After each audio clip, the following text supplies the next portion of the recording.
और आप लोग कर भी क्या सकते हैं? जब आप लोगों का बैठे-बैठे खाना हजम नहीं होता, तो आप लोग माशाअल्लाह टूर पर निकल जाते हैं। जब आपकी रूह या आत्मा आप लोगों से चिल्ला-चिल्ला कर कहती है कि ए म्युनिसिपैलिटी वालों, जरा उन गरीब शहर वालों की कुछ तो खबर ले लो, तब आप लोग जोश में आकर तमाम शहर की सड़कें खुदवा डालते हैं। उन रास्तों से गुजरने वाला हर शख्स यही समझता है जैसे रास्तों के दोनों तरफ से हिमालय पहाड़ फूट कर बाहर निकला और बीच में किसी लंबे मुर्दे की कब्र खुदी हुई। यूं तो हर बारिश के पहले सड़कों की मरम्मत होती है, लेकिन पहली बारिश पड़ते ही सड़कें अपने दांत दिखलाना शुरू कर देती। नई सड़कें भी बनाई जाती हैं, जिनका एक हफ्ते में यह आलम होता है कि सड़कें अपनी कमर मटकाना शुरू कर देती हैं। कहीं से ऊपर, कहीं से नीचे, कहीं पर उतार, कहीं पर चढ़ाव। आखिर ये सब क्या है? अरे किस्मत इंसान की अपनी जिंदगी में क्या कम ऊंच नीच पैदा करती है, जो आप लोग रास्तों में भी ऊंच नीच पैदा कर देते हैं? क्या कहा? रास्तों की ऊंच नीच से जिंदगी का क्या ताल्लुक? ताल्लुक है, बहुत बड़ा ताल्लुक है।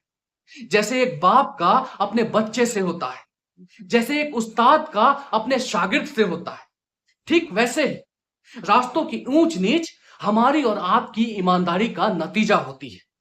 अगर आज हम ईमानदार होते हैं, तो आने वाले कल को इन कुर्सियों पर बैठने वाला हर आदमी ईमानदार होता है। आने वाली कौम का हर बच्चा ईमानदार होता है।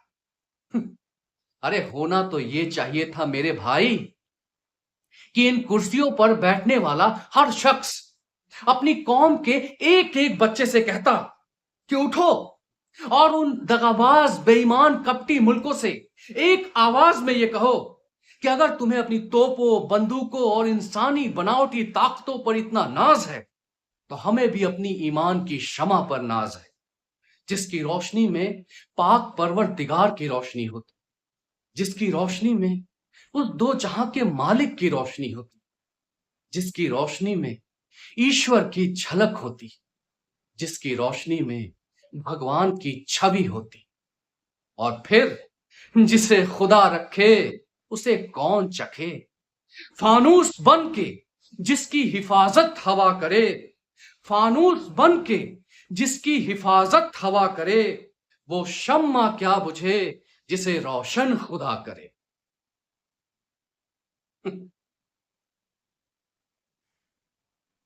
और अगर आप लोगों को वाकई में टूर पर जाने का इतना ही शौक है, तो कभी उन गरीब बस्तियों में जाइए जहां जिंदगी मौत के साए में पलती है, जहां कोई गरीब, बीमार और लाचार इंसान अपने सड़े गले बदबूदार जिस्म को लिए किसी गंदी नाली के किनारे पड़ा तड़पता है, जिसके मुंह पर मक्खियां भिन भिनाती रहती हैं, जिसके जिस्म का गोश्त उसकी हड्डियों का साथ छोड़ चुका होता, धसी हुई आंखें, खून के आंसू रोता हुआ दिल, जिससे सिर्फ एक ही आवाज आती है, यूं तो मरने को सभी मरते हैं, ऐ मौत सिर्फ तेरे लिए जी रहा हूं मैं, सिर्फ तेरे लिए जी रहा, सिर्फ तेरे लिए जी रहा।